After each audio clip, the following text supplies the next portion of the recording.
Evening all. Hi Austrian Piper. Excuse me, how are you doing?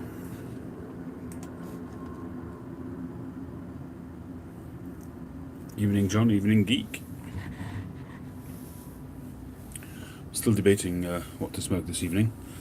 I haven't had a pipe since yesterday afternoon. So I'm just deciding which pipe to smoke. In the tray, good evening Razvan. I have some luxury twist flake from Peter Stockaby, which I bought from Four Noggins in 2017.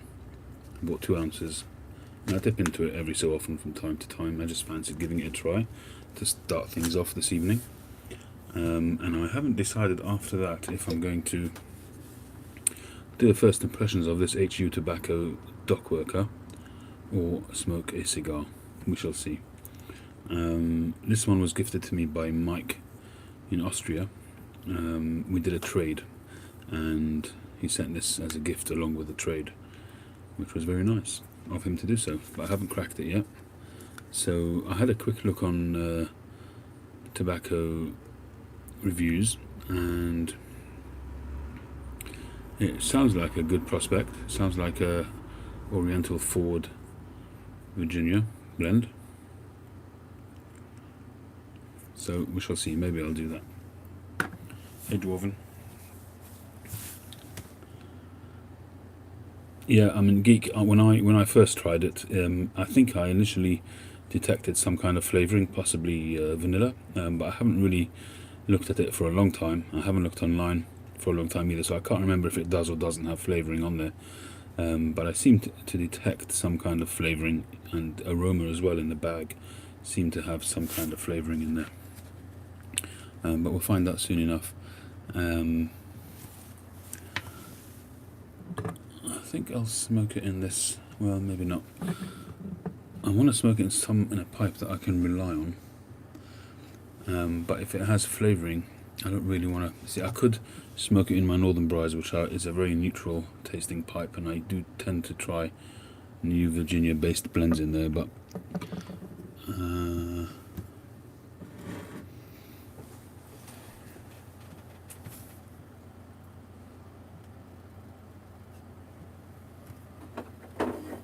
I think we have the one. Evening, Chris. I think I'm going to smoke it in my Tom Phillips freehand.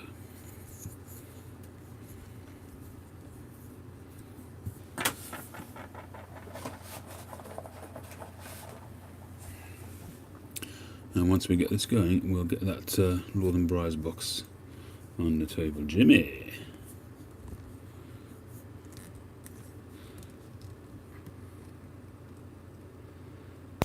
It sounds very good, Jimmy. It sounds like a delightful meal. If you're not Jewish already, you are now.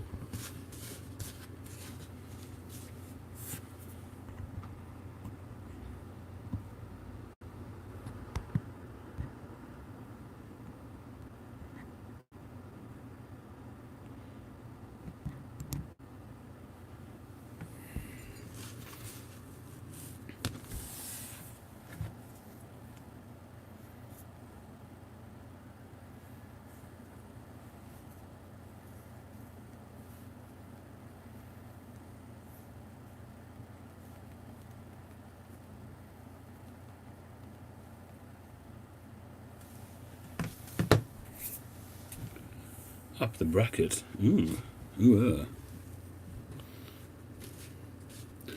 Alright, so let's get this pipe loaded. Do you know what I find I still do? I prepare a tobacco to put in a pipe, and I always prepare too much. You'd think that you'd really, by now, get the measure of it and pinch the right amount of tobacco out of your bag or out of your jar. I always prepare too much. Look at that. I mean, that would have been okay if I was filling the bowl completely, but I never do. I very rarely fill a bowl fully.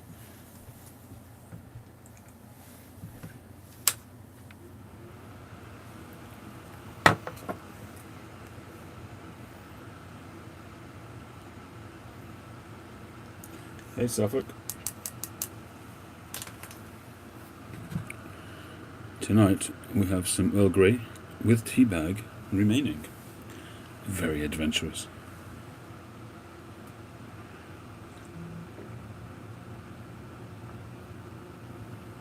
Where indeed.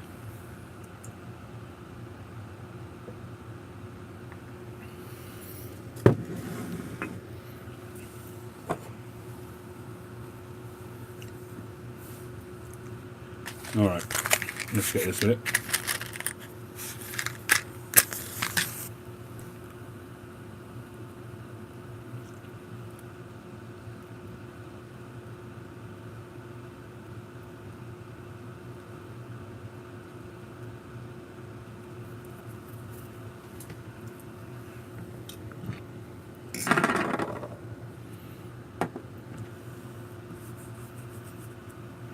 I'll tell you what I do notice. I don't smoke from sundown on Friday to sundown on Saturday. And I noticed that come Saturday afternoon, hey Phil, Saturday afternoon I've got a stonking headache. I had that again today. And I don't know if that's nicotine withdrawal, or it just happens to be. It's just a coincidence.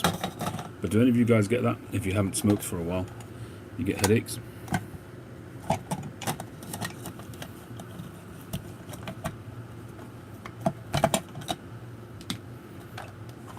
Good evening, Professor Walker. How are you this evening?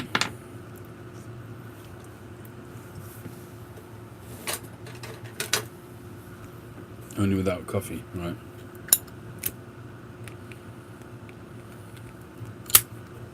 I don't know what it is. For some reason, I seem to always get it on a Saturday.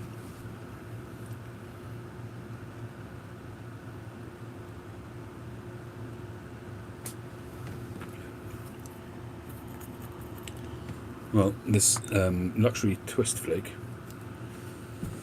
is not really stoking my fire, so to speak.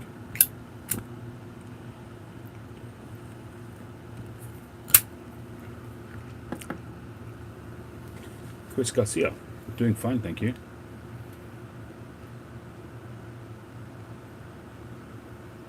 Well, hey Chris Enger, I don't know if it's the coffee, because I do drink coffee pretty much every day, and I'm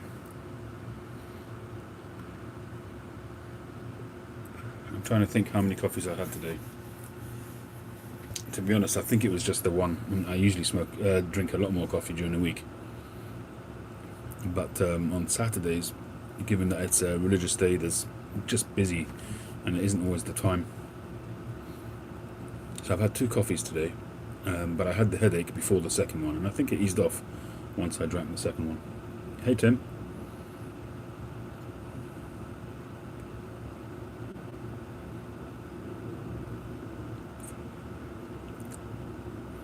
Oh, you're waiting for the Northern Briars. Well, I can tell you what's in it. It's briar, but it's a mother load.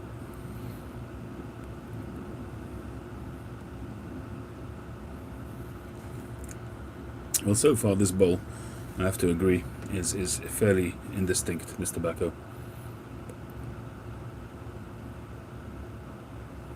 Since last Saturday, Pipes and Pictures, wow. Friendly robot, I find the luxury twist is a completely different animal when smoked unfiltered. That could well be. Well, Professor Walker, my guess is that I'll make some pipes.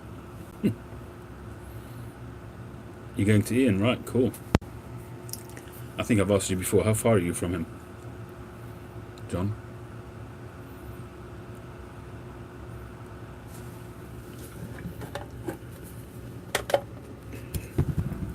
David, how you doing?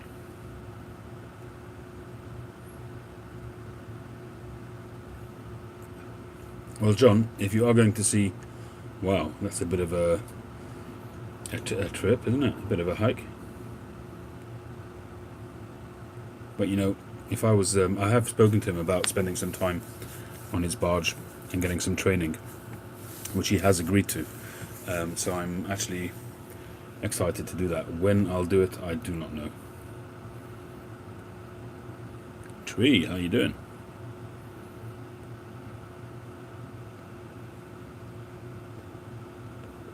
What on earth? I've just had a look at the, you know when you're setting a live stream and you can put your location, you can set your location. I usually don't. I must have hit the button by mistake, and it's come up on the screen as Fridge and Freezer Chillers Sale and Repair Services. Cool. Literally cool. Don't know who that is.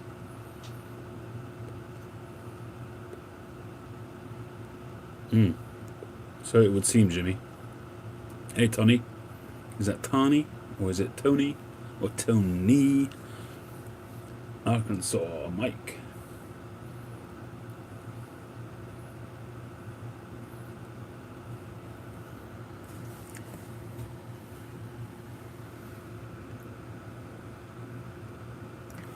Hey Grump, how you doing?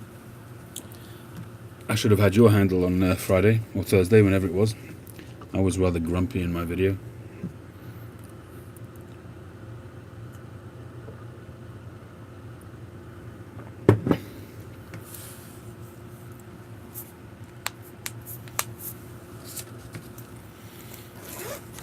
Alright, so shall I get that box out?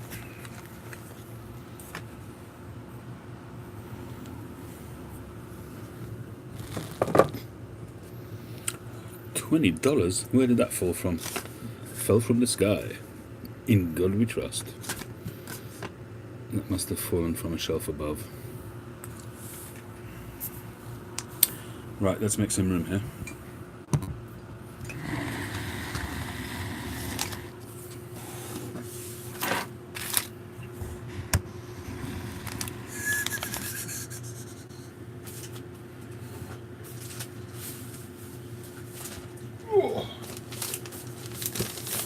This box is flipping heavy.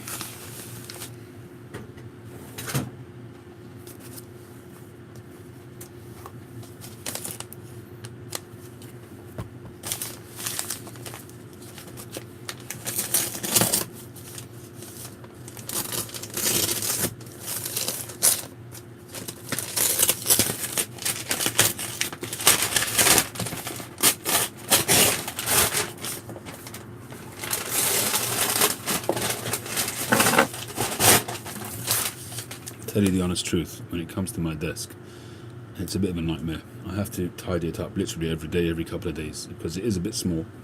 And it's not a tiny desk, it's probably about 1¼ meters in length. But the amount of stuff that I've got on my desk, I've got two sort of avenues of my life. I've got pipes in one corner, and it really does occupy a third of the desk.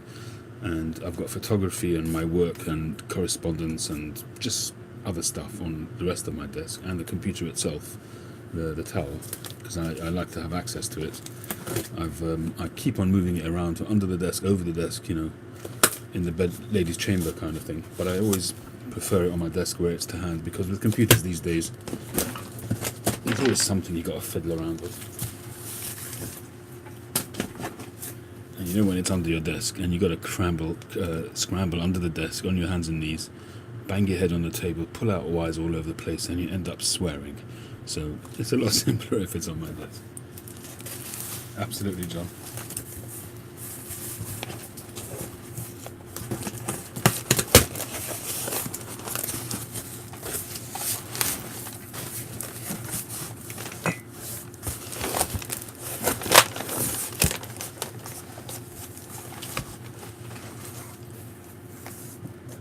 Out of the way before I knock it over, because that would be just typical.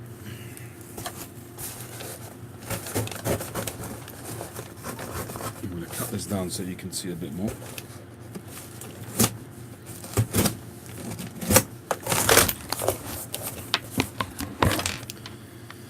Yes, it is a very cool knife. I had this made, custom made. I forget his name. His first name was Chris. You can see there's CSR. I could find it somewhere. But these beautiful bolts that run through the tang. Solid piece of steel. Lovely little bit of, is it called jimping over there? And a nice little notch for your finger. And it's small, so it's legal. It's under 3 inches. Although I think a fixed blade is not legal in any size. I'm not sure as a carry here in the UK, but I wouldn't carry it around with me anyway. Lovely piece of wood. I think it's Zebrano, if I'm not mistaken, and it's got a little thing on there as well, out of the same wood, and yeah, it's great.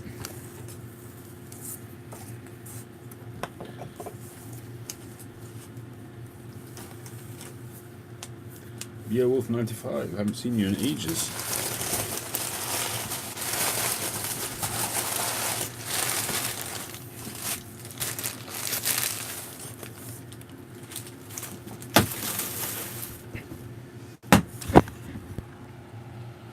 So there it is.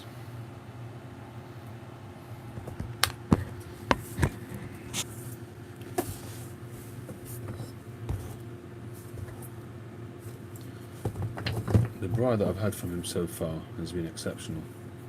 I mean, they're not all going to be, you know, complete 360 degrees straight grain, but so far, not wishing to tempt fate or anything, really good quality, and not much in the way of blemishes in the wood. 1, 2, 3, 4, 5, 6, 7, 8, 9, 10, 11, 12, 13, 14, 15, 16, 17, 18, 19, 20. Okay. So these ones I'm going to actually really go easy on, because he's got a stock of briar, but he doesn't really want to sell anymore. He was very nice. It was really nice of him to agree to sell this, and he sent me 10 beforehand, which is when I started doing those pipes in the recent batch.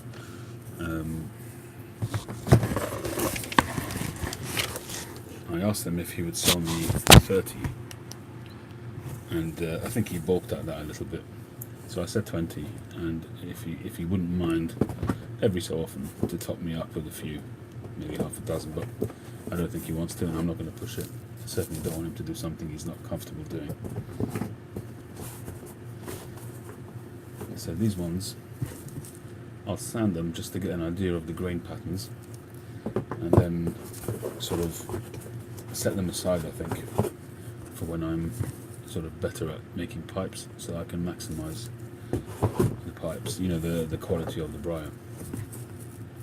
At the same time, I've ordered another 20 odd blocks from Greece, Greek briar, Grecian briar, which I've had reasonable success with up to now. And hey Hector. And I'll probably be doing more sort of, I want to try and focus more, not entirely, but certainly more on classic shapes like the billiard that I did. So you've seen this one that I did recently.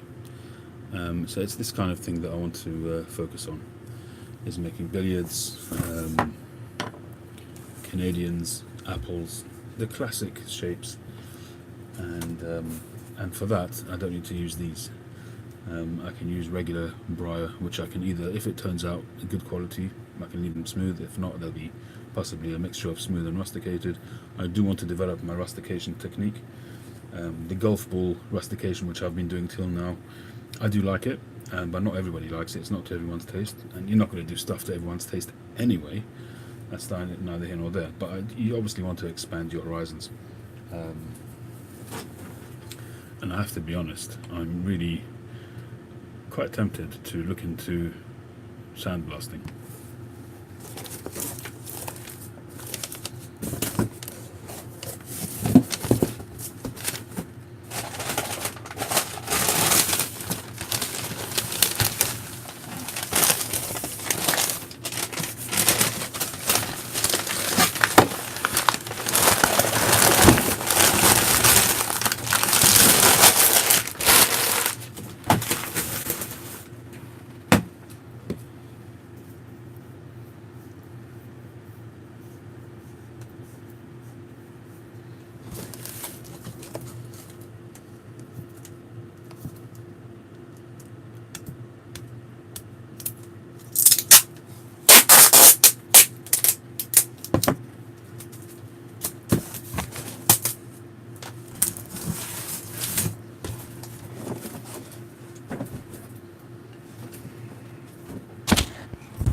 All right.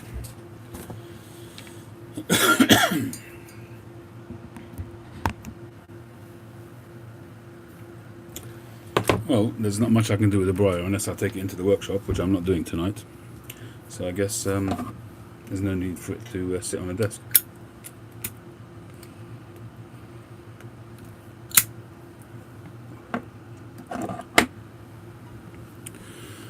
This is a Tom Phillips. You can see the TP there. It's a little bit faint.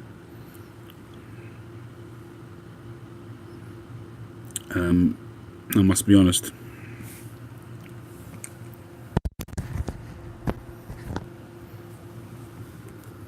When I first got this pipe to look at, it looks stunning. It's a stunning pipe to look at.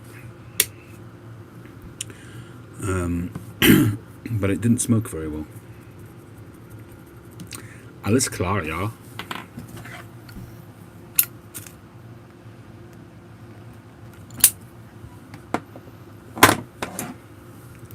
It gurgled quite a bit, and I just wasn't enjoying smoking it. It just wasn't working for me. It wasn't smooth. The draw wasn't good. Yes, heck. So let me get there. I'm telling a story here. OCD, how you doing?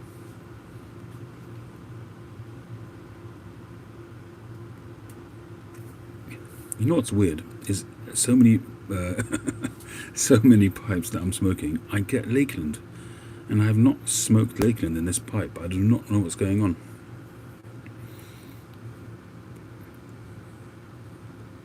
Barbecuing as you speak. Cool. Sehr gut. No, but the thing is that I've not smoked any Lakeland in this stem, in this pipe at all.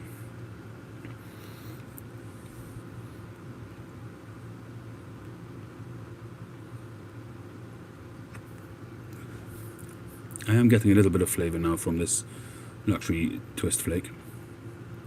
I do feel that there is some flavouring in there. Do you guys know specifically? I haven't looked on tobacco reviews, but it, certainly not for a couple of years at least.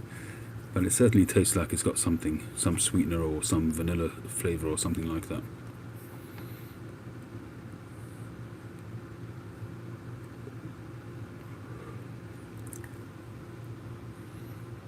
Ich nicht. Ich bin ein Engländer.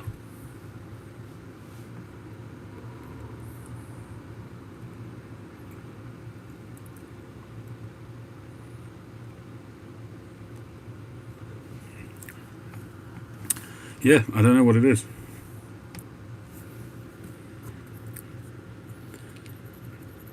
It's kind of, I seem to get this. Maybe it's the tea that I'm drinking. That could be.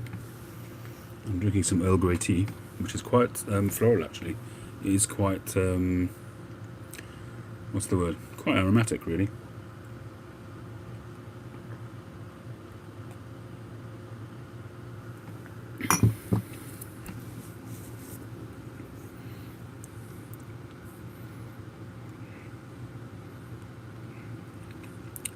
Well, Lakeland is, well, I imagine, Suffolk, that you've smoked some Lakeland. Well, maybe you haven't, but well, yeah, technically for every day, but I like a bit of Earl Grey every so often. But the Lakeland are they're mostly done, or all done by Kendall Tobacco. Garth Hogarth. And basically it's got a very floral, almost soapy, potpourri kind of flavour.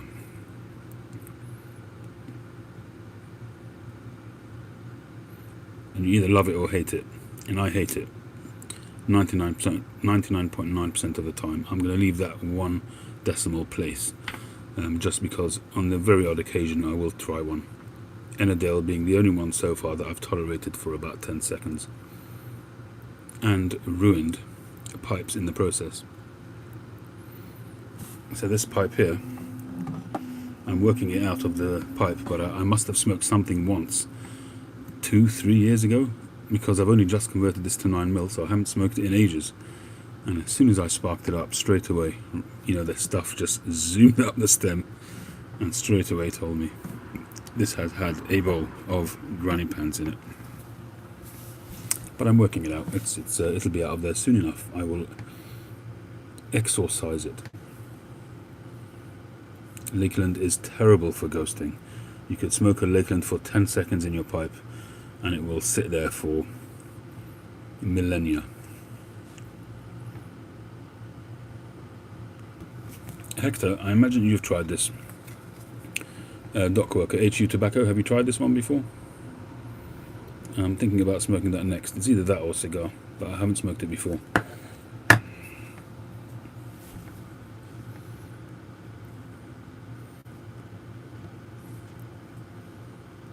I've smoked Stonehenge a couple of times.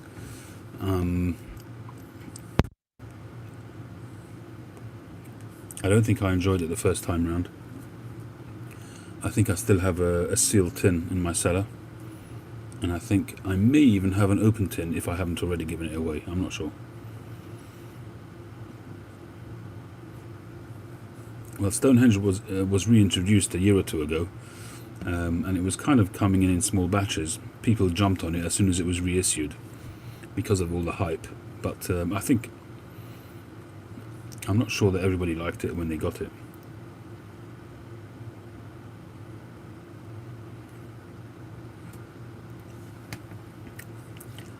Well, apparently Dockworker is like it's got also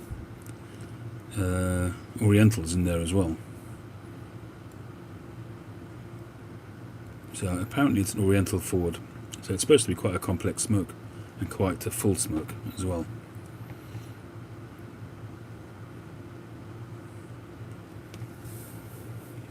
Really, Hector? I mean, I haven't smoked Lakeland Dark. Well, that's surprising that it's not a Lakeland.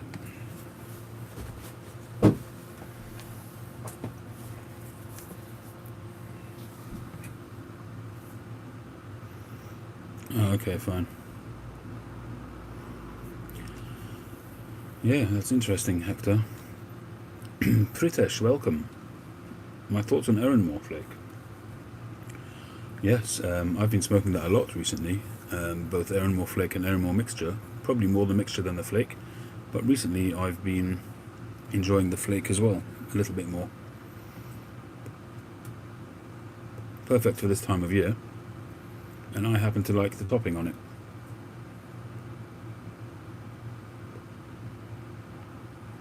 Some people don't, I do.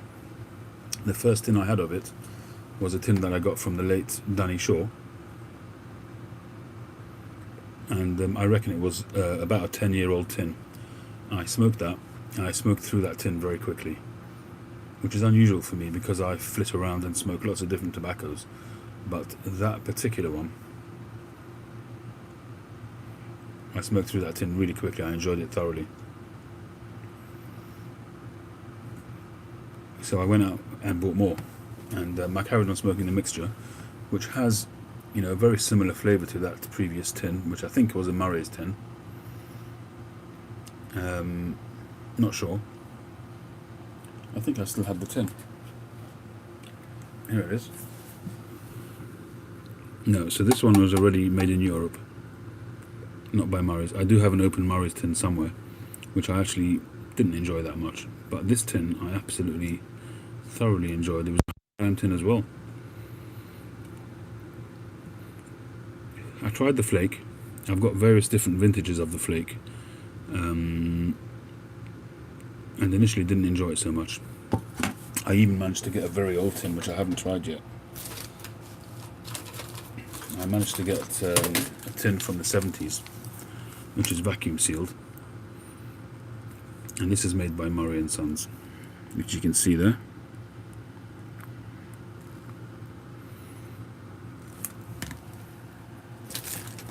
But I'm a little bit worried about opening that tin because it's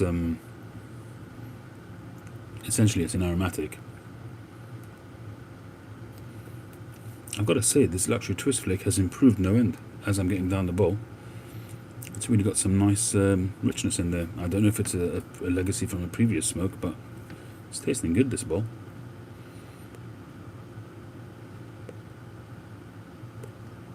what was I saying? I was talking about Aaron Moore. Yeah. So the essentially it's got a topping on it. Good night, Chris. Thanks for joining.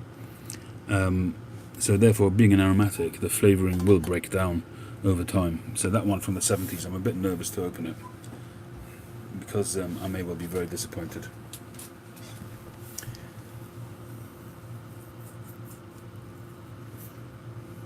It's a bit of a catch-22 situation, really. You know, you go out and search for some really good tobaccos, and then you just don't smoke them, which is a bit silly. Yeah, absolutely, Hector. I was just about to come to that. So you don't know if it's going to be cracking or not. And some people, they won't open sort of really valuable, rare old tobaccos because if they smoke it and enjoy it and it's fantastic, they're spoiled. In other words, it's going to be so hard for them to find something similar, even of the same tobacco. Which is why I was actually quite surprised when I smoked the current Aaron Moore after smoking that tin. It was very similar. It lacked maybe that end bit of richness and tanginess which perhaps the age gave it, but it was very, very similar. And I smoked it a lot for a few months, and I'm still smoking it. But trailing off a little bit on the Aaron Moore now because I've managed to restock on the vintage flake. But to be honest, the vintage flake, as I'm smoking it through, I've got a smaller jar which I keep on my desk, and this was full, so we're starting to get through it. But what I'm discovering is that I prefer it indoors in a more considered way, a bit like full Virginia flake. Nice one, Eric. So with full Virginia flake, when I smoke that, I do find that the flavours, although there are some sort of levels of complexity to it, I do find that it's quite subtle, and you do need to just sort of sit back and relax and focus on the smoke to really get the best out of it. And I find that vintage flake is not quite as subtle as that. It's got a richer flavour for me than the full Virginia flake, but I'm certainly enjoying it more, sort of sitting back and relaxing. And in the car, I tend to sort of chug away, not focusing as much. Obviously, you're driving, you're focusing on the road, and more often than not, I'm recording a video at the same time. Oh, excuse me, slurping my tea.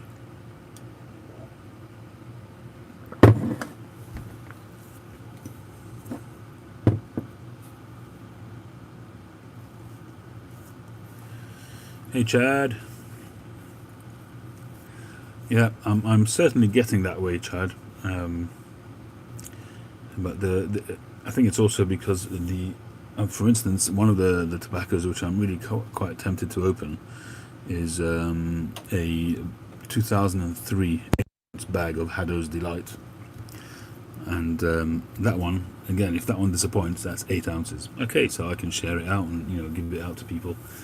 But I keep sort of trying or thinking about getting a single tin, trying it, and then seeing if I like it. And then obviously, I think it's a vapor, so presumably aged it will be a lot better. I might still do that. I haven't done an order in America for a while. I might just do one from Four Noggins or something like that.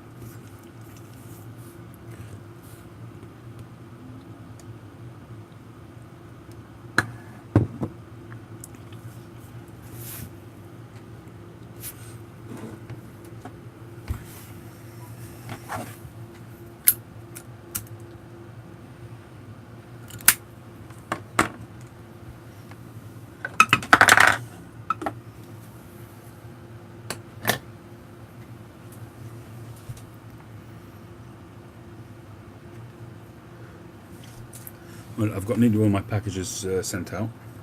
Still got a few more to do.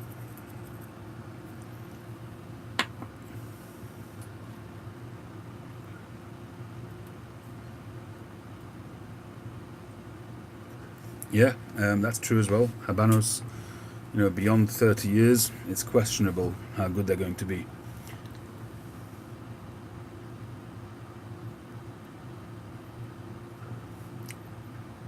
Well, Hector, I'll trade that with you if you don't want to smoke it. And I know you want to smoke it, but you don't want to smoke it.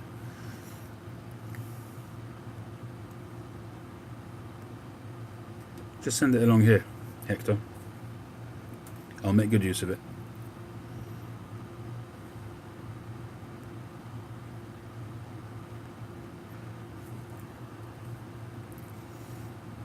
The thing is that we hoard tobacco. We've all got cellars. Some of us don't feel sad. I really don't want you to be sad, Hector. Just send it to me. Then you won't need to be sad. You can watch me smoke it. The thing is that we hoard tobaccos, and we think that we're going to hoard it for a rainy day. And, we never know when that rainy day is going to come. And I think to myself, please God, I live a long life. But once the candle goes out, what's going to happen to all of this stuff?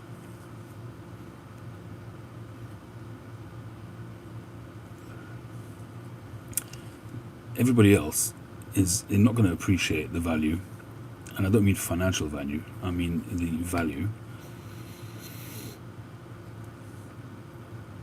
They won't appreciate the effort that you've put into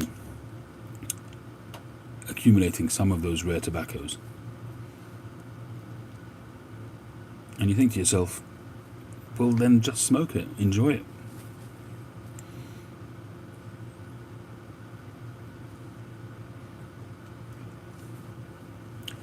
Imagine, say, I don't know, a unicorn blend, say Penzance. Imagine you've got a stash of gold bags, or say 10 bags. Imagine. And you worked hard to get those bags. Jeremy Larson, exactly. Imagine his cellar. His house is founded on his cellar. He's got a huge tobacco cellar. Nice one, Boris. That makes a lot of sense. Funeral at 10, auction at 12. But the thing is, my point is, Boris, is that at the auction, people will be buying a gold bag of Penzance for $1 when you've either overpaid for it or worked very hard to get it.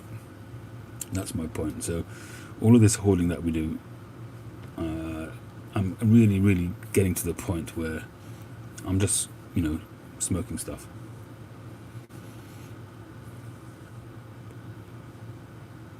Absolutely, Eric.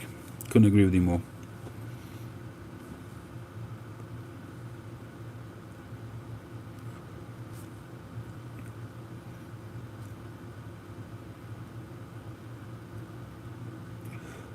See, here in my household, nobody has the foggiest idea of the values of any of this stuff. Now, just to give you an example, this pipe here, would they know that I made this pipe? The amount of time that I spent on it, the angst that I had with the stem, puncturing it, reshaping it, and touching it up, and all of that kind of thing. Who's going to know? I mean, my kids know that I've made it, but they don't know the extent of it and the effort that's gone into it. Nobody's going to know. And the pipes that have a backstory.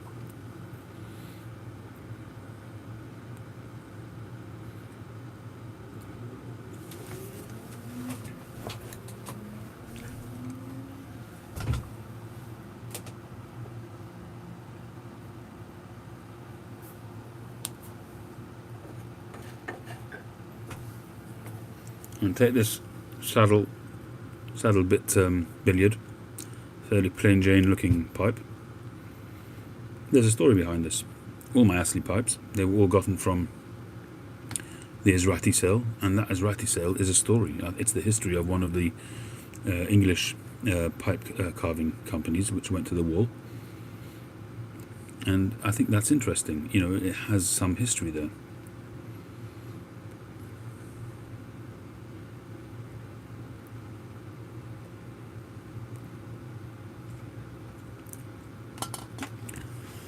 Well, there's a few people who really do have a huge amount of gold bags.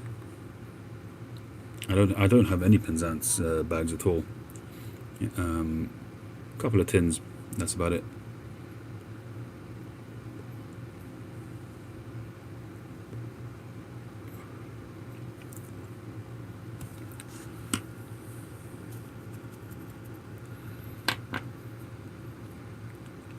There's a guy here called Ichiban Piper.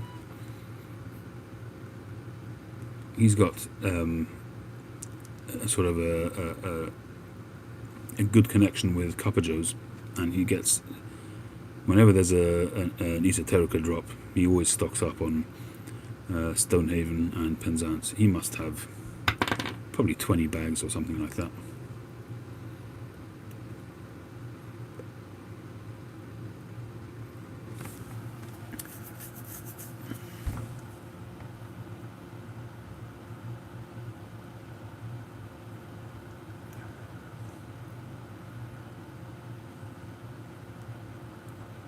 I'm sure they're all decent people.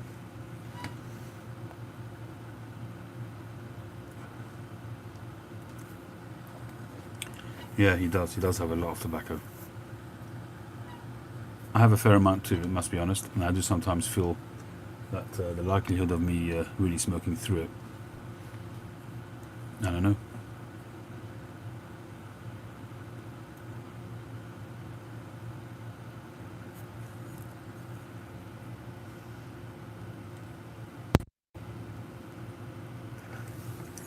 So what are you guys smoking this evening?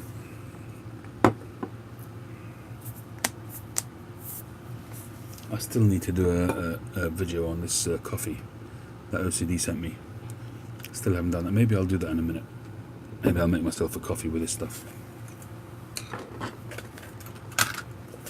So he sent me a bunch of these in there. Should we do that? I know that Daniel will be happy. He's been asking me to do it for a while.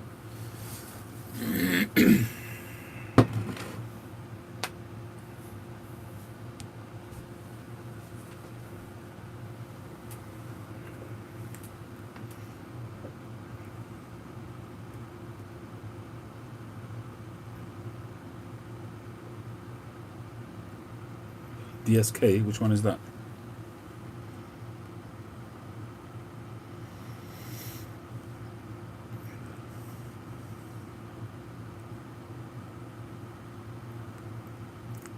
What did you think of that, Suffolk? That Cubby's mixture?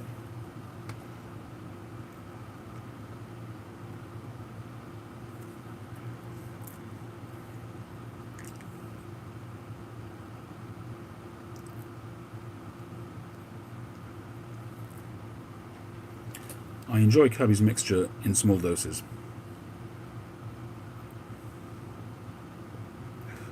I find Cubby's mixture, it's very, very nice, but just sometimes I find it to be a little bit too rich.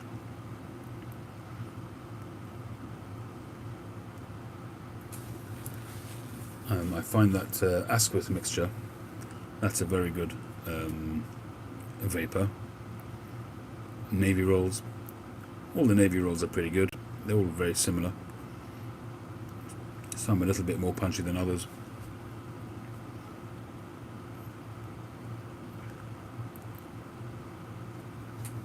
Well, it's really a matter of what each person does, but I suppose, is there a technical difference? Or is there a real difference? Probably not. But technically, I would imagine that originally cellaring was about aging your tobacco. Collecting is a different story. Yeah, so aging it for use rather than for just hoarding it, for hoarding's sake.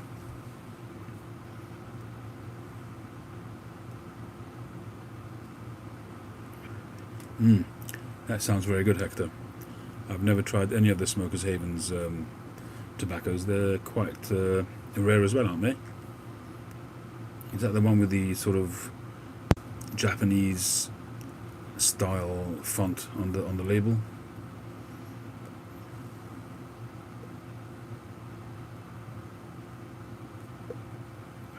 Right. Okay. Is it an Oriental Ford?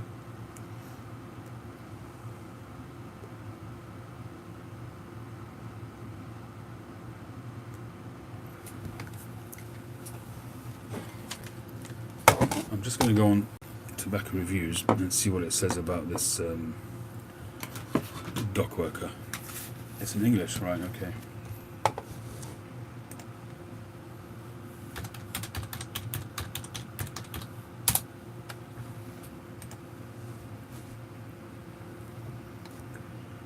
Right, so this Dockworker, it says a strong chocolatey and spicy Malawi burley is at the center of the Dockworker flake. It is complemented by spicy Orientals and Virginia from Zambia, India, and the Philippines.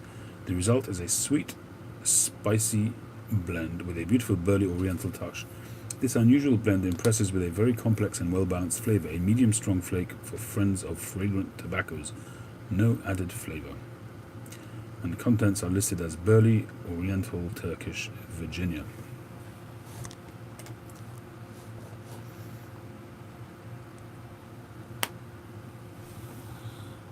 Yeah, it'll be interesting to see what you say about that one, Suffolk. Good night, Phil. Thanks for joining. I can't make it a 2 or 3 o'clock in the morning job tonight either. I've got a wedding tomorrow. Which, even if I sleep in, it never really seems to work on a Saturday night. It's HU. HU Tobaccos.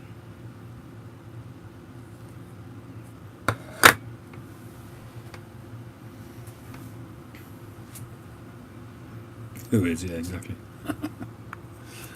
You broke down and cracked some Dunhill Dark Flake. Good for you. Enjoy it, Jimmy.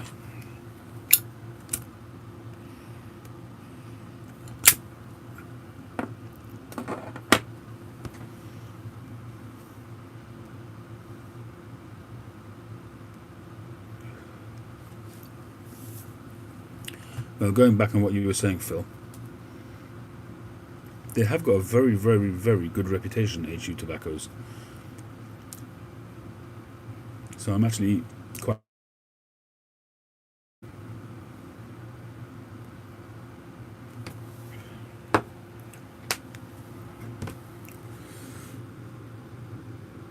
Rauchen ist tödlich. Wollen Sie aufhören? Not tonight, no. Tonight I think we'll smoke it.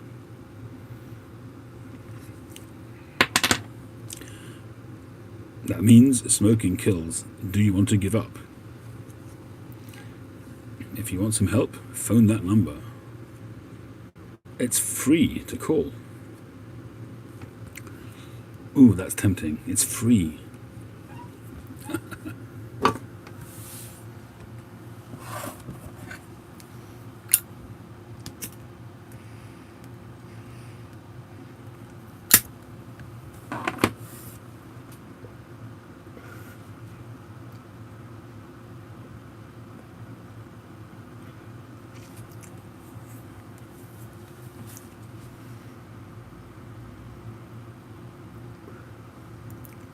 They all taste like tomato soup smoking the ghost.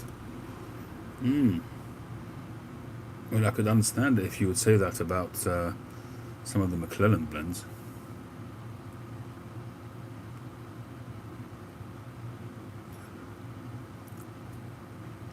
Well, free falling is one thing, which isn't good.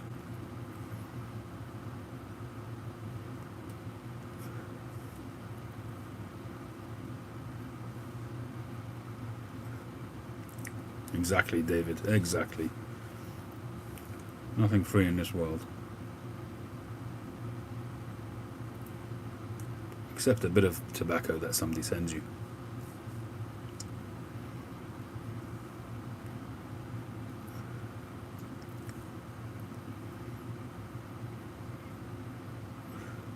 Your handle, Beowulf, betrays your primary interest, I think.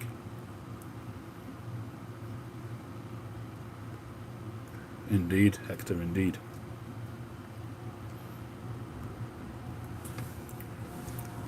Alright, I think this one's done.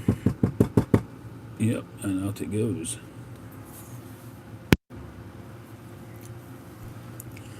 There's something satisfying about turning out a pipe and you just get the last dregs falling out, which means that it's smoked very well down to the end, and I've hardly had to tamp it. So actually, all said and done, this wasn't a bad smoke. It wasn't good to start with, but it was pretty good. Felipe Gambarelli. Ciao.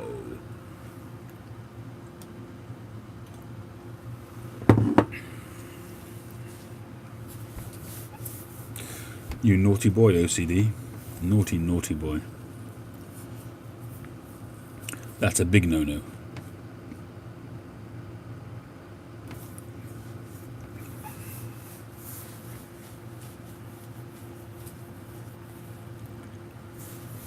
I've got some hard cases.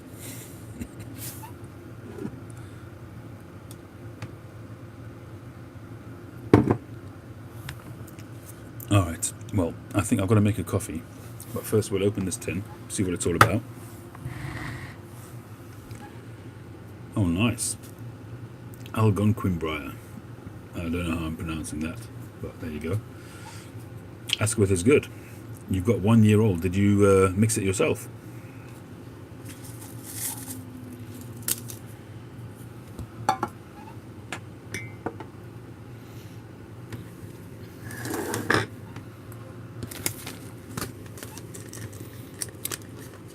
That's a good point, Hector.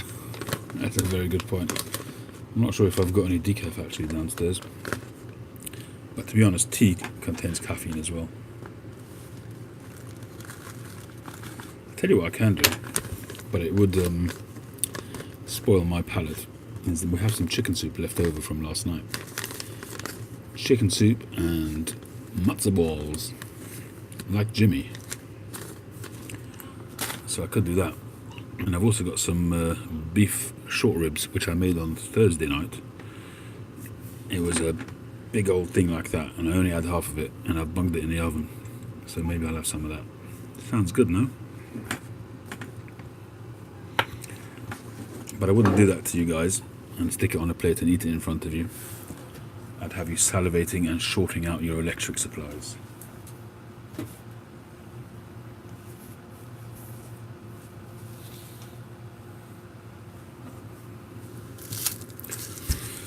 Alright, so maybe I'll make myself a short coffee. You guys okay to let me do that?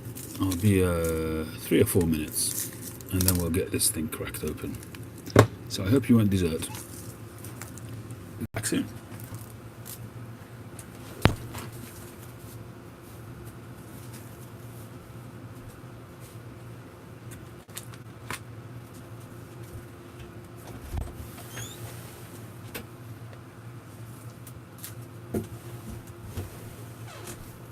I saw that, Josh.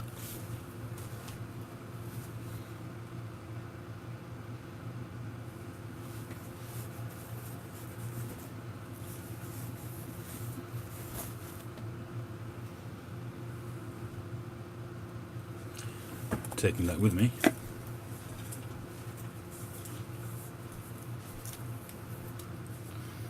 Back in a minute.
Hi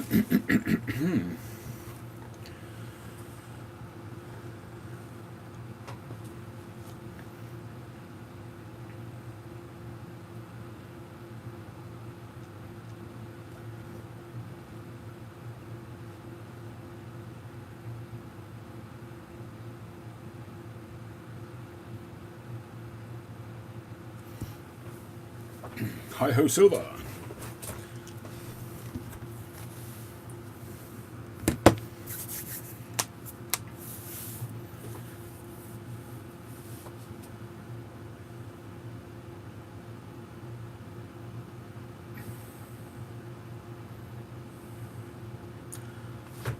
I'm not a big burly smoker, David, but I wouldn't have thought there'd be any problem with that.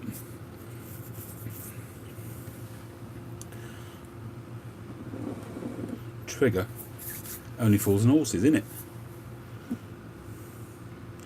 Smoke in immersion.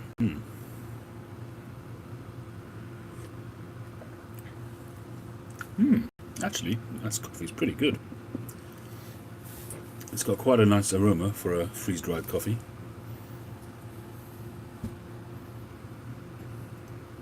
And it tastes pretty good.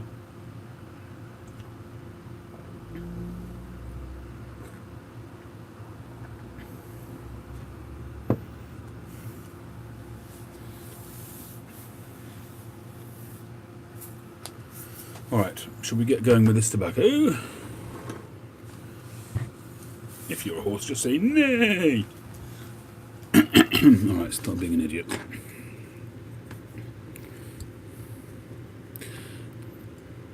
Tim Hortons are in England, courtesy of OCD Piper. He sent me a very nice gift package, which included a few of these sachets.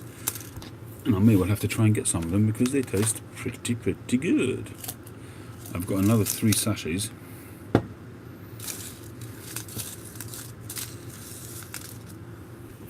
Yeah, I know, Hector. Things I do for you guys.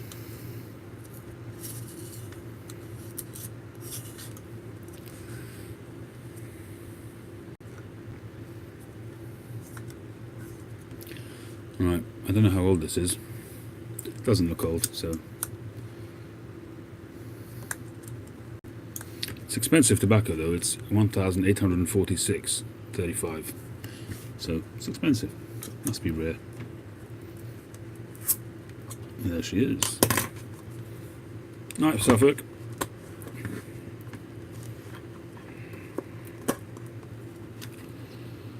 Ooh, that smells good. Oh wow, that smells like an aged tin of Dunhill Navy rolls. Really fruity. Oh, it's a flake. Nice. Oh, that smells divine. Quite plummy and figgy.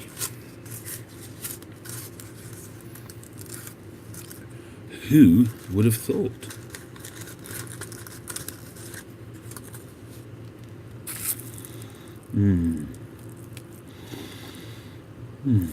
Talk amongst yourselves, please.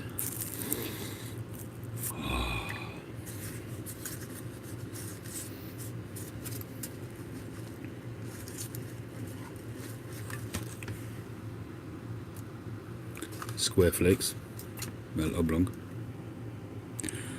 We've got a little bit of crystallization. It does look ripe and it smells ripe.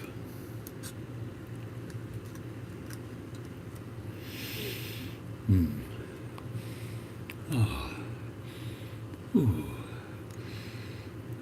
needs to smoke it? You can just smell it.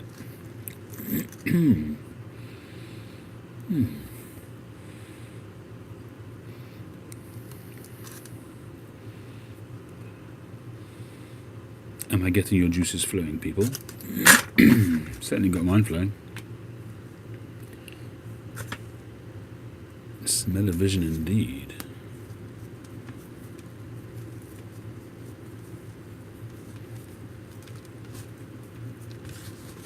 Steady on, old chap.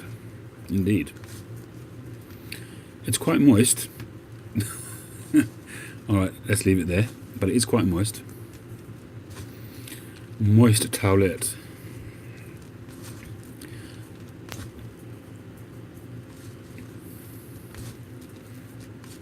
as they say.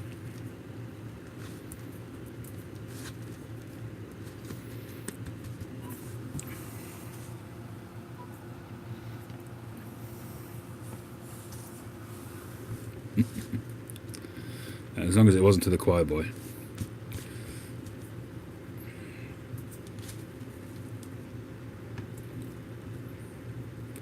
Plum pudding is moist? I've never usually found that to be moist.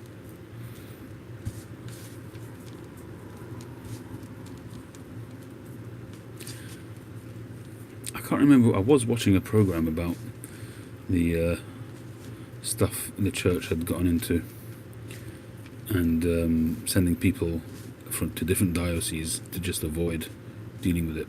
I can't remember where it was. It was a very, very interesting program.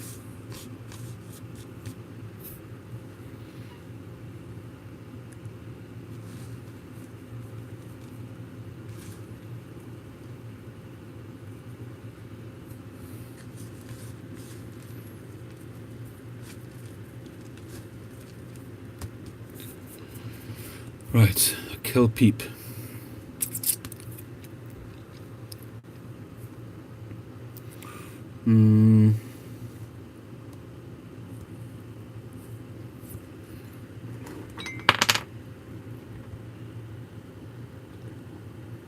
Oh yeah, you reckon? That's a good shout. I haven't tried my Meer for a long time. Hector, I will take you on that one.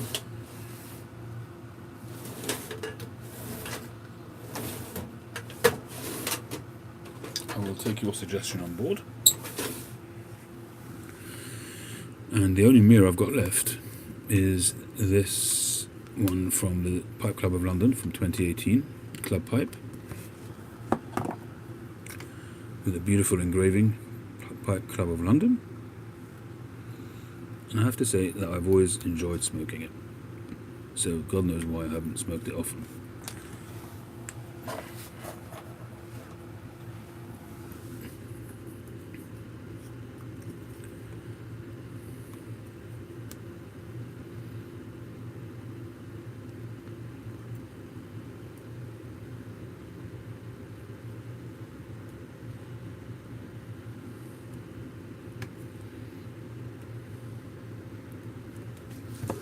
Alright.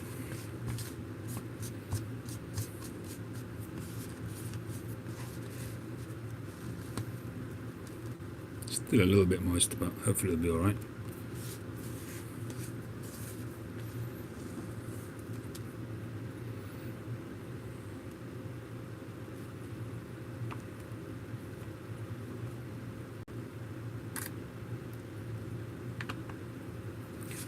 Good for you, Tim.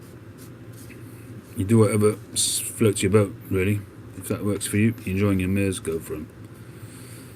I remember when I first started selling pipes on YouTube, I used to get messages from people that I respect, in fact, saying to me, you know, you might regret it, just keep them, buy new pipes if you feel that you're going in a new direction with your pipes, but keep your pipes, you may live to regret it. And to be honest, I'm happy that I didn't take the advice, because the pipes need to be smoked, you know, and if I'm not smoking them, especially since I went over to 9mm, what's the point in holding on to pipes? You know, at that point I certainly didn't know that I was getting into pipe making, and I wouldn't have known that some of them I might be able to convert, but even so, for me, you know, this whole evolution of my rotation in terms of pipes is just all part of the fun, it's all part of the journey. And there was a time when which one was that, Beowulf? Smoke? You haven't smoked it yet. I don't remember which one it was. You know, I've said this a few times. There was the odd one or two pipes that I would have thought maybe would have been cool to keep hold of. There's one in particular, which was that Northern Briars Canadian, which I sold to Chris Morley. There was a time when I regretted it, but I don't regret it anymore. I kind of cherish the time that I had with them, and then happy that somebody else is smoking them, and if I'm really that desperate, I can order another one, or I can now try and make one myself. So that's the way I look at it now. and I think that's a reasonable philosophy. No point regretting, just got to look ahead and enjoy what you got. Oh, that's the tankard. That's a nice pipe, actually. I'm not even sure if I smoked it. Was it smoked at all?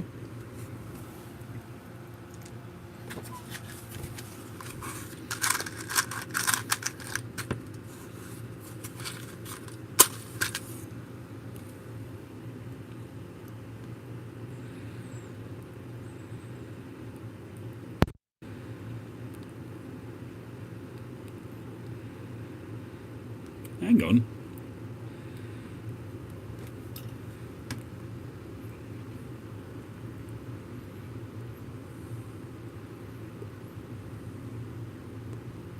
All right.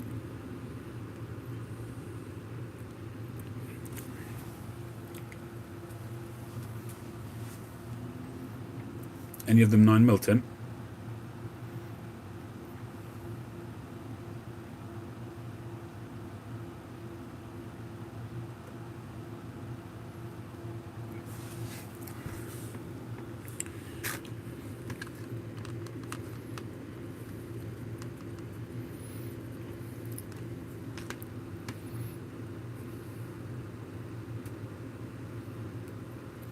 Well, see how you go with your selling it. If not, you could always let me know. Maybe I'll take 1 or 2 of them off your hands. Well, 1 maybe.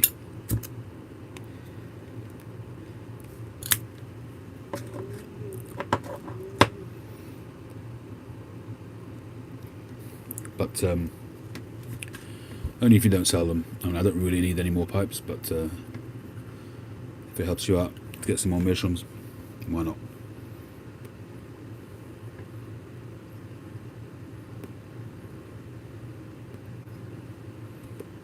What would you say is the most outstanding feature of the meerschaums that you've been enjoying compared to Briar, Tim?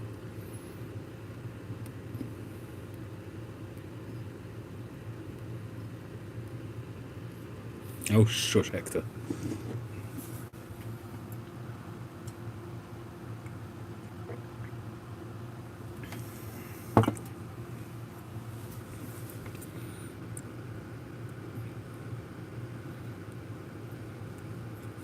Well, go outside, sit in the car.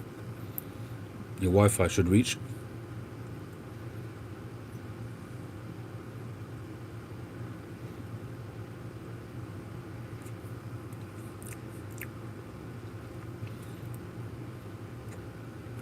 That coffee is kind of tainting my palate.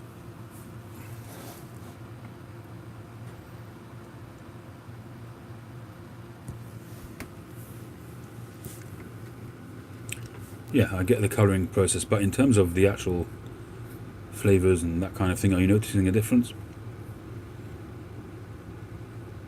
Because the issue about not needing a rest and all of that kind of thing, you know, you have enough pipes, Tim, to be able to just rotate between pipes. So I'm just wondering why you're kind of gung-ho in terms of getting rid of your briars.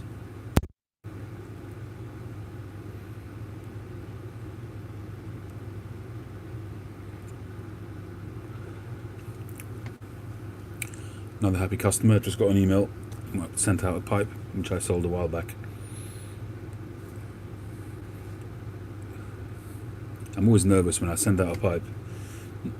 It was from one of my pipe sales, not one of my own pipes. And I'm always nervous that people might not feel that they get what they expected. So I'm always quite careful to really polish them up and get them into their best condition. But I'm always nervous, and then when I get the email saying really happy with the pipe, it's a big relief, I must say.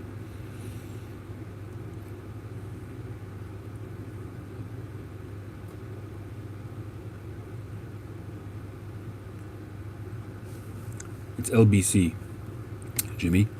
LBC, Lima Bravo Charlie. And on FM it's 97.3 here in the UK. But I'm not sure if it's... I think it's available worldwide. If you just go online and just do LBC radio, it should come up.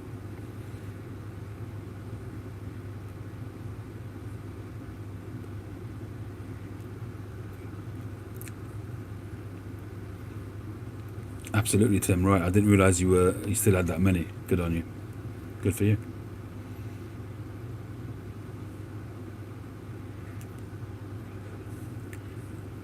I've had the odd 320. I think I sent you one actually once. Was it a naked one? One that no, did I send it to you? Or did I send it to... Who did I send that to?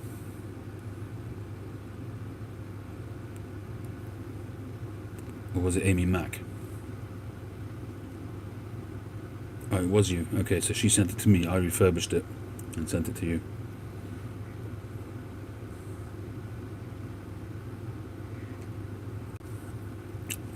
This tobacco is nice.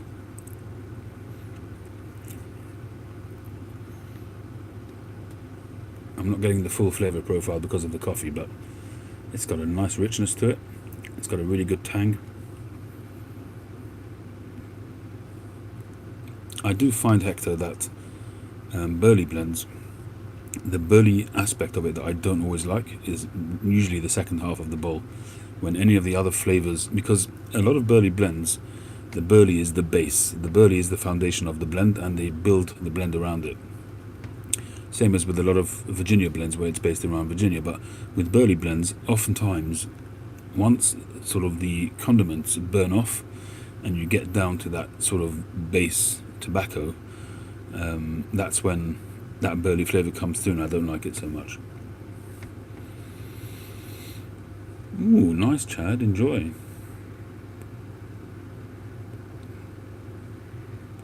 And with burley blends, it's really about burley forward blends, ones which are, the really typical OTC blends where it's that perhaps lesser quality burley, and I just don't like those. I really don't. I haven't tried them for a burley, no.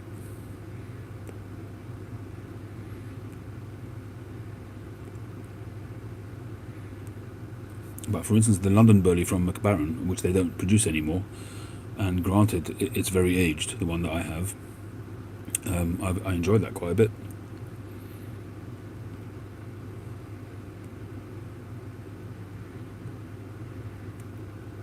That burley blend was one of those aged vintage McBaron tins that I opened a while back. It's actually still in the bag because I took it with me to the Nottingham Pipe Show. We've got to put it back in the jar.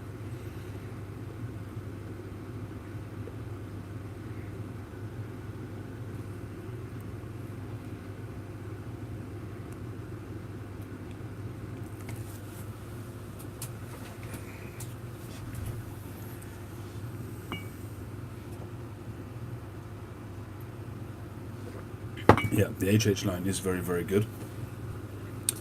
And they've actually trimmed the line,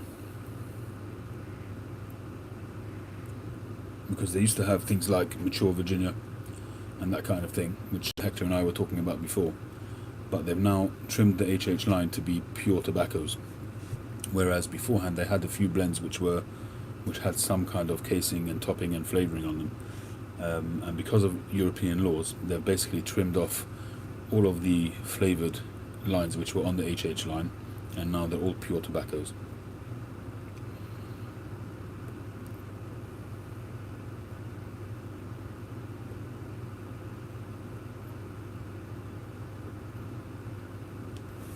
These are actually my favourite matches.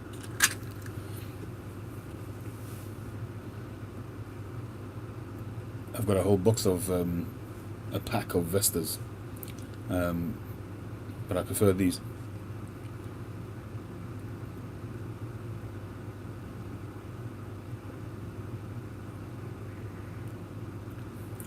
Well, this tobacco is actually really nice. It's got a lovely retrohale. It's got a really nice zing to the retrohale, and I would say there's Perique in here. I can't remember what it said. Did it say Perique? No, it's Oriental, Turkish, Burley, and Virginia.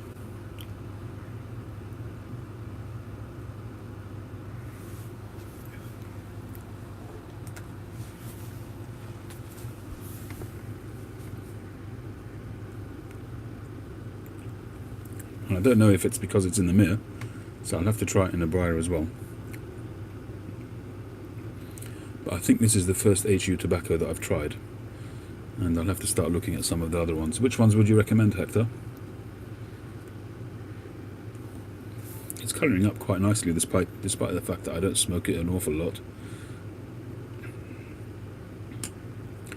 I think you can get something like Modern Virginia or something similar, but it's not in the HH line.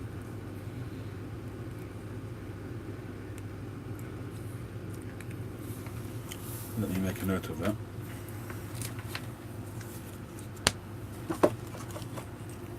Is that Louisiana? What is that? A spicy blend?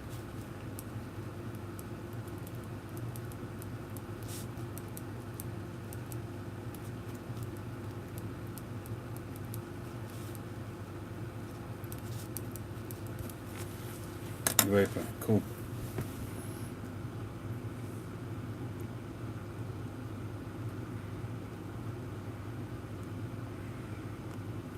Well, certainly for me, you'll have heard it many times in many of my videos, the retrohale is where it's at for me. Once I got hooked on the retrohale, every tobacco that I test is kind of it really just works around the retrohale for me in how it enhances the blend. I find that the retrohale just adds so much to the overall roundness of the blend. And the good thing about a retrohale is that you can temper it. You can decide for yourself how much of a retrohale you want to take, and you can actually just create your own intensity of the blend by how you retrohale. And I think that's an amazing thing, which it personalizes blends for you, and I think that's great. I think it's an awesome aspect of pipe smoking is the retrohale.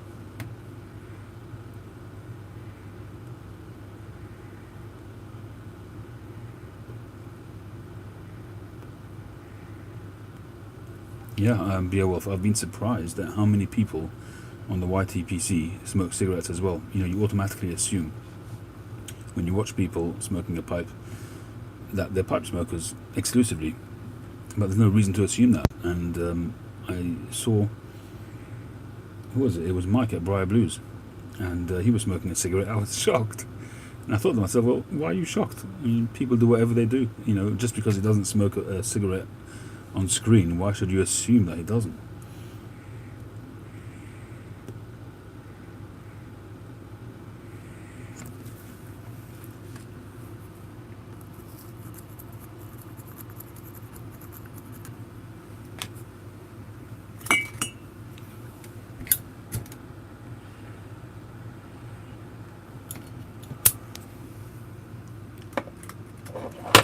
Is there any lighter as usable as a Zippo? So reliable.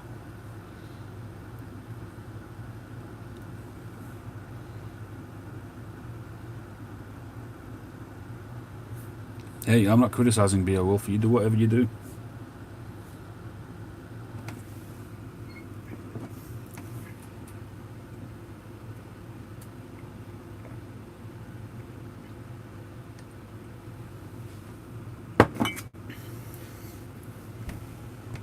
Truth be told, I need to get rid of some lighters as well. I find that since I've really gotten back into the Zippo, I rarely use anything else unless I've gone out without my Zippo for some reason. Actually, I do want to get one of those belt loop leather Zippo holders. I think that would be quite nice.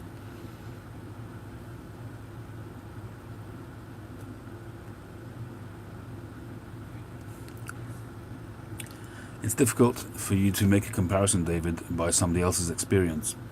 But if overall the impressions of tobaccos that I've done match with your findings, with your experience with those same tobaccos, then I guess you could get some idea. Because that's always an issue when you read reviews. Unless you're really sort of regularly reading a particular reviewer, it's really hard to get a realistic impression of a tobacco, because we all have different palates. But if you follow somebody regularly and you try the same tobaccos and you get similar impressions, then you could kind of get at least some idea, an indication of whether you'd like it or not.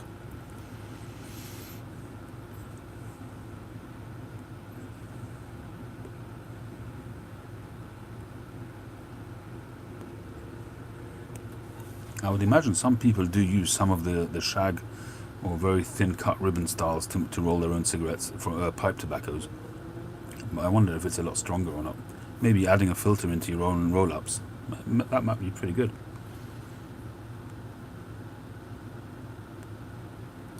What's that, Jimmy? You talking about this tobacco?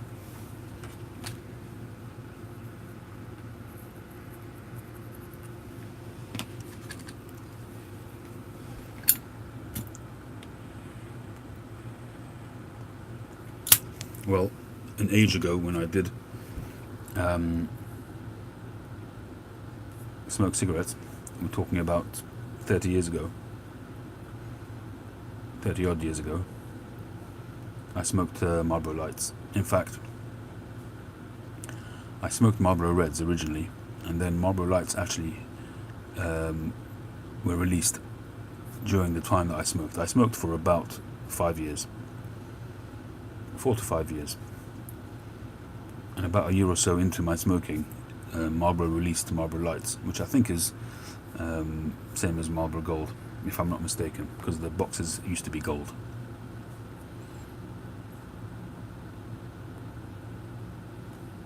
So I used to smoke Marlboro Lights, and yeah, I agree with you, they're very good. And I used to also try to always get the duty-free boxes from America, because they had an additional flavour. They seemed to be a little bit chocolatey. They had this little chocolatey kind of flavour to them. And I remember when I was in college, everybody wanted to get these American ones. The ones here in the UK were okay, but they were sort of a bit more rough and ready compared to the American ones. Oh right, okay, Jimmy. Maybe I'll do a lighter sale at some point.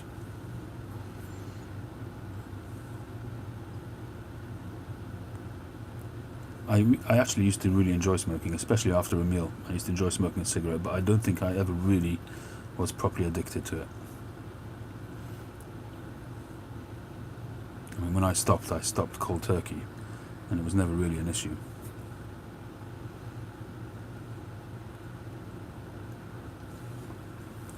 But when I say college, it was a Talmudical college. It wasn't university as such.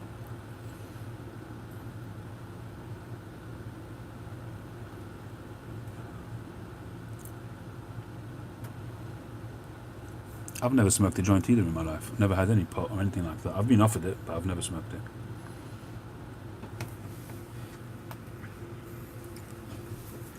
But it is really very common nowadays. I walk down the street, there's a few people in my road who smoke wacky backy on a regular basis.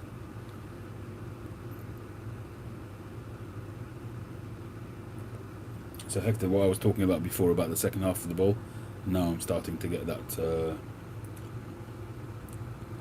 burley flavour coming through, which I'm not partial to.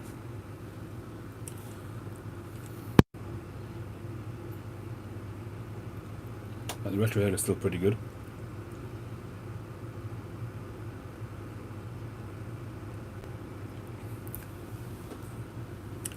I really should smoke some more in this pipe. It does smoke really well.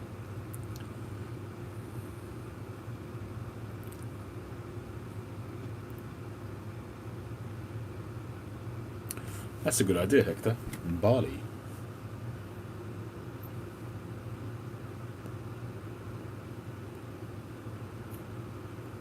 Hey, Illinois. I'm smoking a first-time smoke of this HU tobacco called Dockworker. And it's very nice, despite it being a burley blend.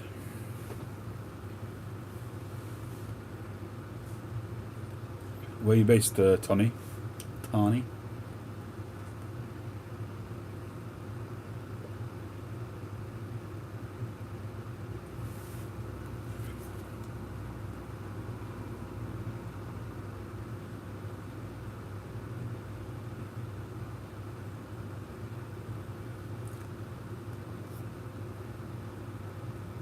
Norway. Cool.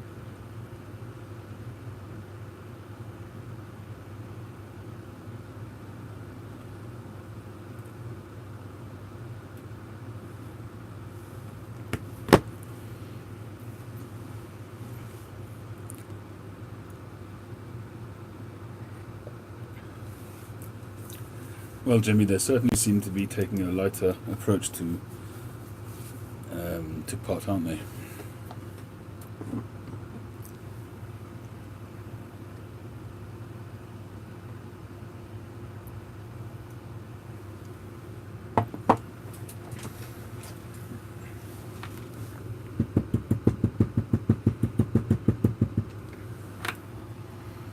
And there she blows. That's the end of that bowl.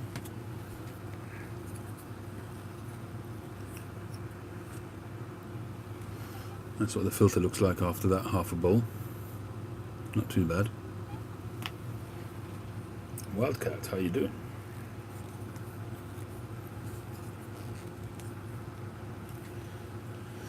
But all in all, I have to say that that was enjoyable. It smells divine.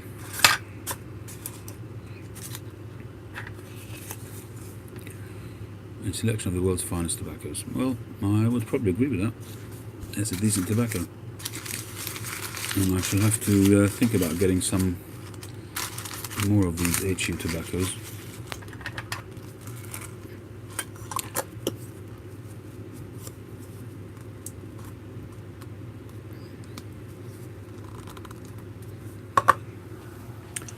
Oh, don't talk to me about Canada.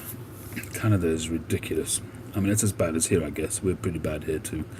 But the postage in Canada is, or the customs in Canada, I don't know if they... See, I don't know how it works here in the UK.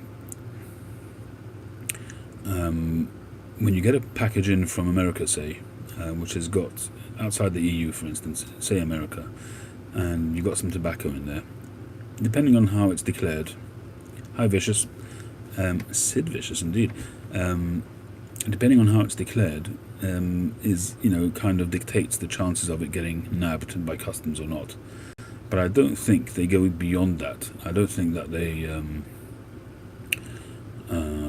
sort of scan it or do anything like that, or get some sniffer dogs on it or anything like that. But some in Canada, something tells me that they do something else, because they just nab virtually everything. Hey Mike, how you doing?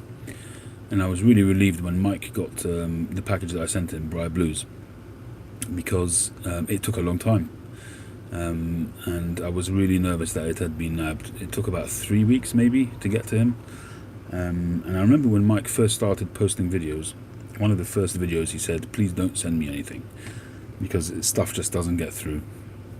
And I can see why. I have sent in the past. I remember I did one of my first giveaways, and a lady in Canada won it. And good night, Pritesh, thanks for joining.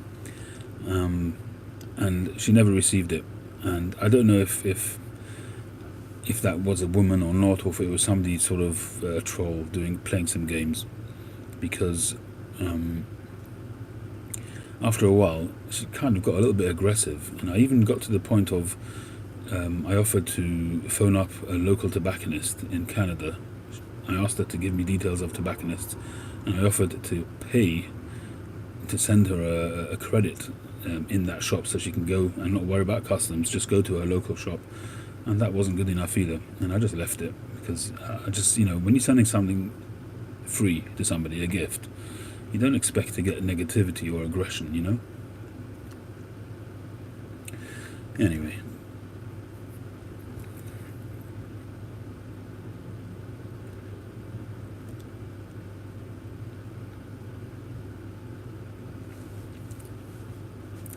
Beowulf, they do come through the messages, but I must be honest, I don't catch every message that comes on the screen, so don't take offence by it. Not ignoring you, just don't catch every message. I'm talking a lot of the time and not seeing all the messages.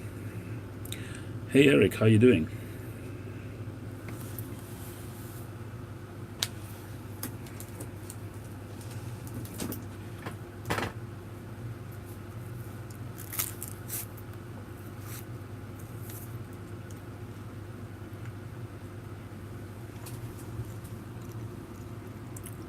Oh, I see. Well, I don't know why that is. Sorry.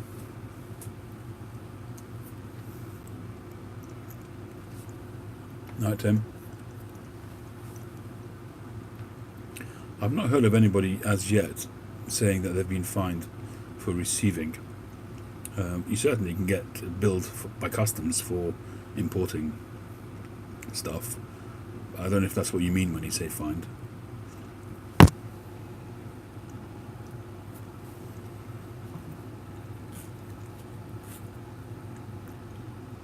Oh, you mean fined? Really?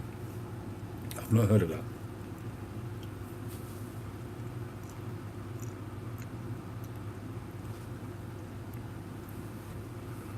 See here, you can import tobacco at the moment. Hopefully that won't change, but you can import it, but there are some limits. So I'm not sure how much it is, I forget. I don't know how many, a couple 100 grams maybe, or something like that.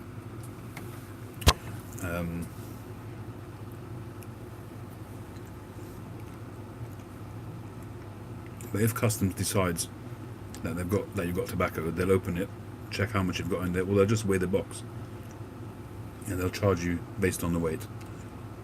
If it's a ridiculous amount of tobacco, then yeah, they could confiscate it and, in inverted commas, destroy it.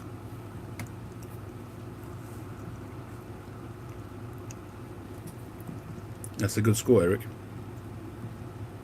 I think Jermaine's number 7 seems to be quite gettable. I don't know if a lot of people don't like it or what, but it doesn't seem to be that difficult to get.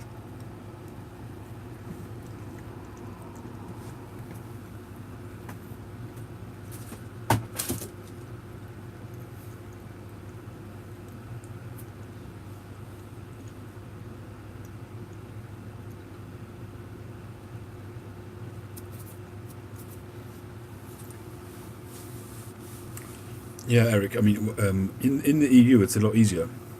It's not such a problem because you can send stuff around the EU. You don't have to declare it. If I send something to any of you guys in the EU, I don't have to declare what's in it. And who's going to be sending over a kilo? I mean, that's not usual. And if somebody does, that's asking for trouble, really.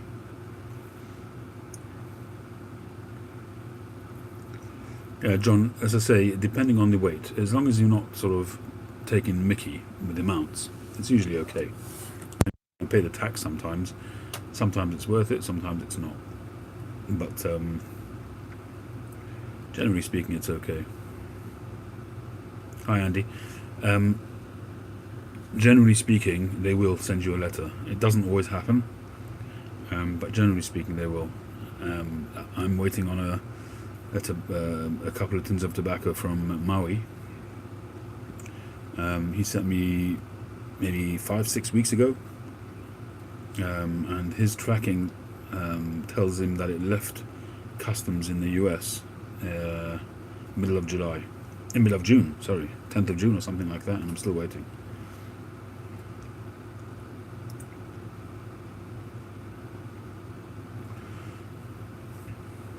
I've finished that bowl, David. It's done. I did enjoy it quite a bit. It's empty now. I think I did get a little bit of a nicotine hit from that tobacco, actually, which is why I just had something to eat. I had a banana just to give me some energy, in case you heard those noises.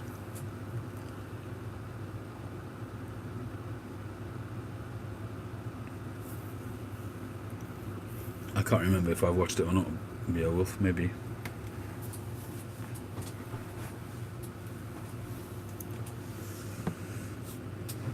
Yeah, I'm a softie.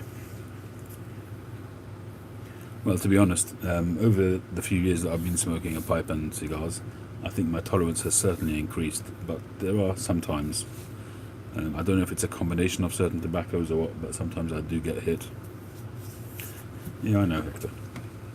So something like Haunted Bookshop, Haunted Bookshop is one of those tobaccos, which is a strong tobacco. So I just don't. It's so burlyish, so I don't like it anyway. Yeah, well, Haunted Bookshop and Old Joe Crans, those kind of tobaccos, I just don't even attempt them.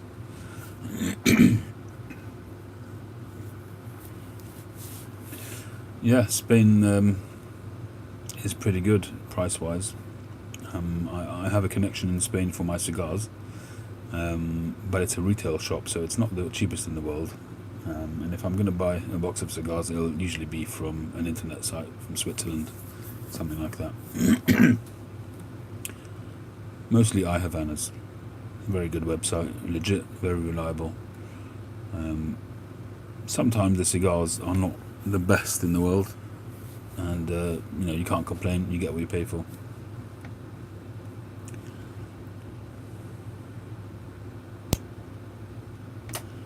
Nice.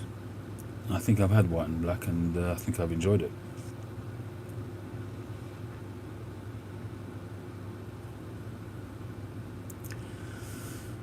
June 28th. That's okay. It's not too long. It's a couple of weeks. You may still get it, and you may get a card through the door asking for you to pay the additional tax. How much tobacco is it, Andy? In weight?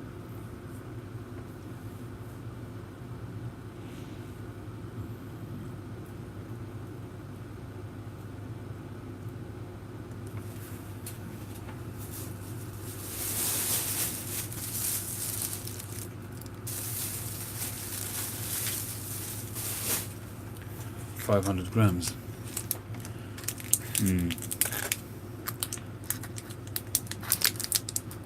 Well, 500 grams, half a kilo.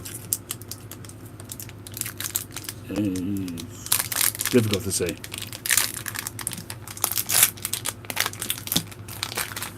Because I think that's over the limit for getting from outside the EU. I'm not sure, you have to check, but it may be over the limit. And if it was sent by tobacco pipes, it really depends how they declared it.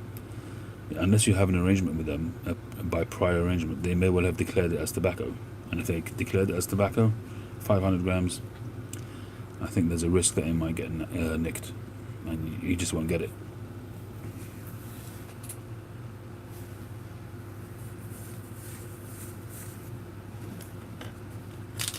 But hopefully you'll be alright. 2 weeks is not too bad.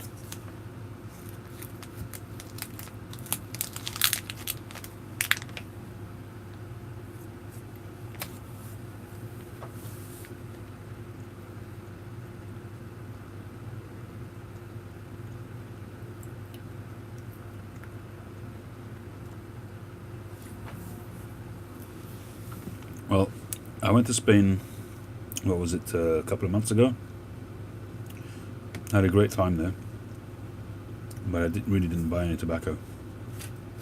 I didn't have any spare funds with me at the time, and so I didn't buy any.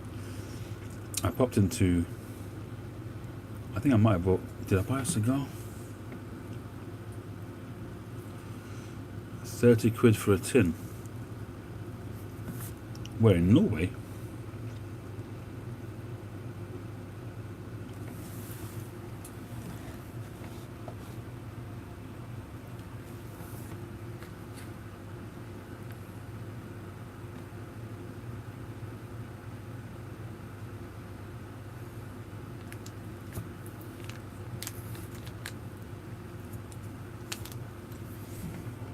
Is that 100?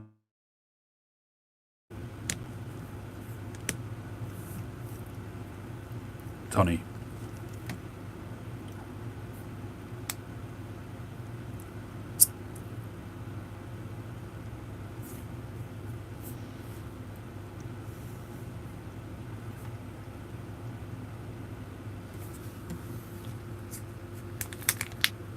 If it's 50 grams, that's expensive.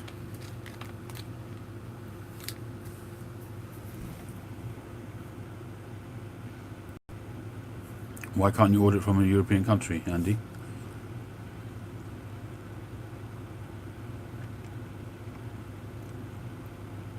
Okay, if it's 50 grams, that is expensive. That's double what it costs here, and 4 times what it costs in Europe, in other places.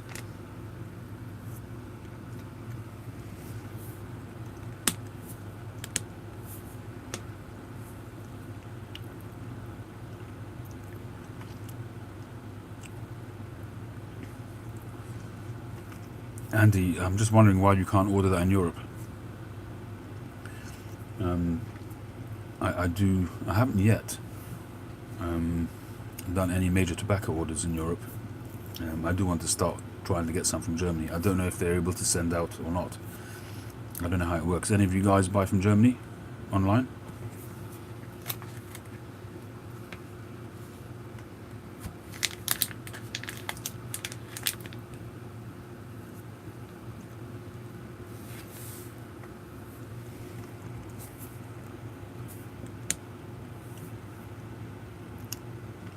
That's true, Hector, yep. It is relative, I guess. Standards of living and all of that.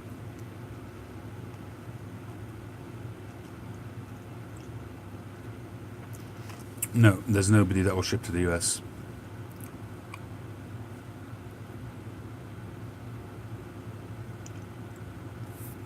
Where do you buy from, Hector? Which one would you recommend?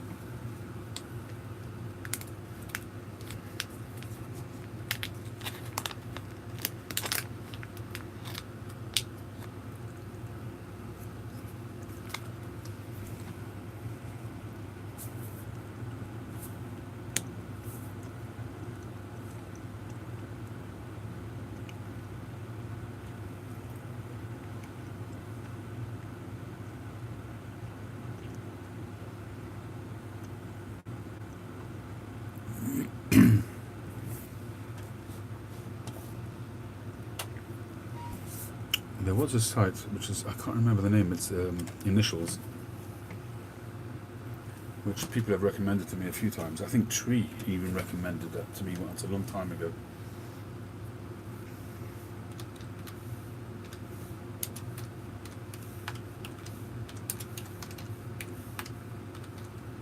H something or other.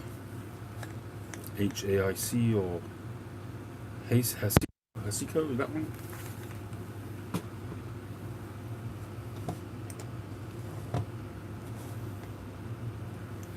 Anybody ordered from Hasico? I don't know if I'm pronouncing it right or not.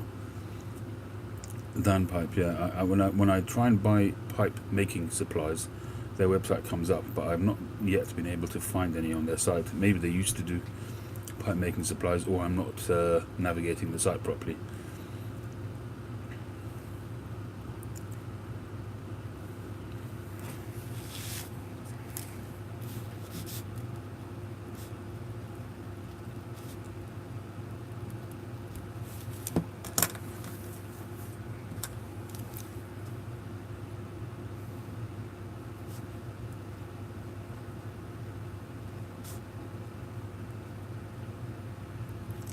Remind me, Eric, where are you in Europe?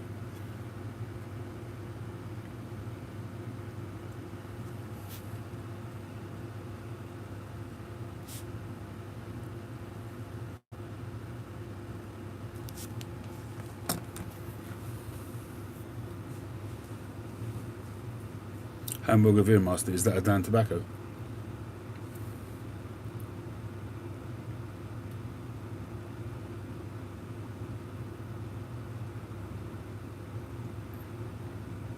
Good night, Spiro.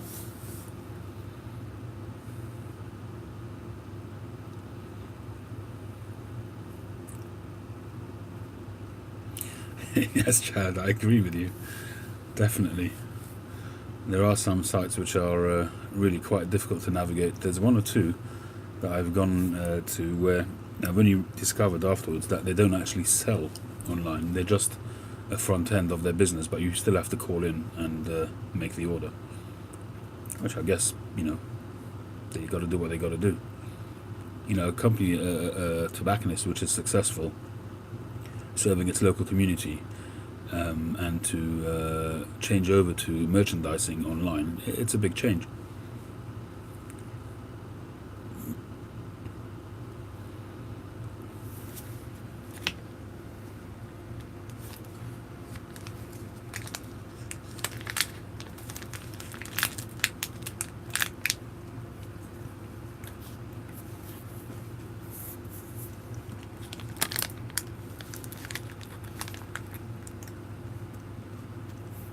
But I think that, good night, Tony. I think my biggest gripe with some websites is when they put the product online and you can buy it online, but the description is woeful, and I hate that. Either you don't have a picture, or there's only one. Say for instance a pipe. I think even tobacco pipes is like that on some of them. It'll have one picture of the pipe, so you won't see all the sides, you won't see the top, you won't see the stummel, and they expect you to buy the pipe on the strength of that. Now I can understand if you're buying a basket pipe, fine, you know, whatever it comes as, whatever condition it comes as. If you're paying 20 quid for a pipe, you can't expect much. But if they're expecting you to buy some $200, $300, $400 pipes on the strength of one picture. I guess people do, otherwise they wouldn't continue doing it. But that, for me, I find very frustrating.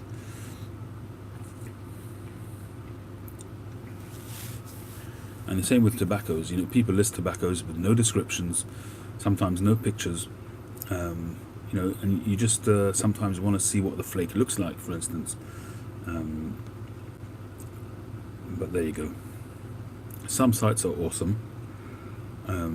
Danish Pipe Shop for me is probably the epitome of what a tobacconist website should be. And GQ Tobaccos is very good. And I believe he's getting a new site made, which I think will look quite similar to the Danish Pipe Shop. I've been talking to him quite a bit about it. So he's having that made at the moment. It's in the pipeline. Not sure when he's going to change over to the new site, but at some point in the future, he says. Don't know when. So I'm quite excited about that. Hey Titanic, how you doing? Didn't realise you were on.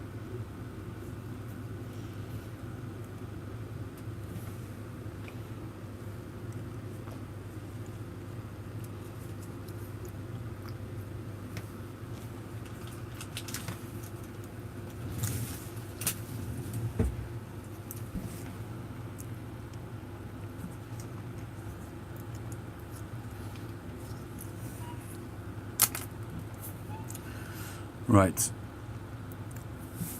The question now is whether to start another smoke or to call it a night and get to my short ribs.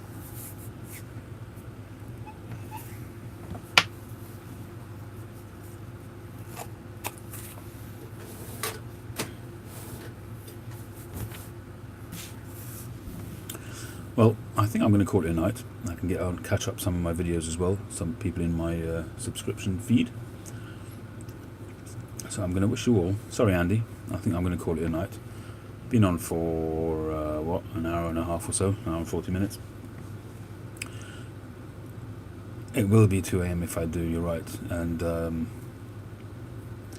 I do have, well, it'll be 2 AM anyway because I'm going to eat, and I'm not going to go to bed straight after eating. I really shouldn't eat, but hedonism and all that, you know. So, thanks everybody for joining. Thanks Hector. Sei gesund indeed. Alles gut.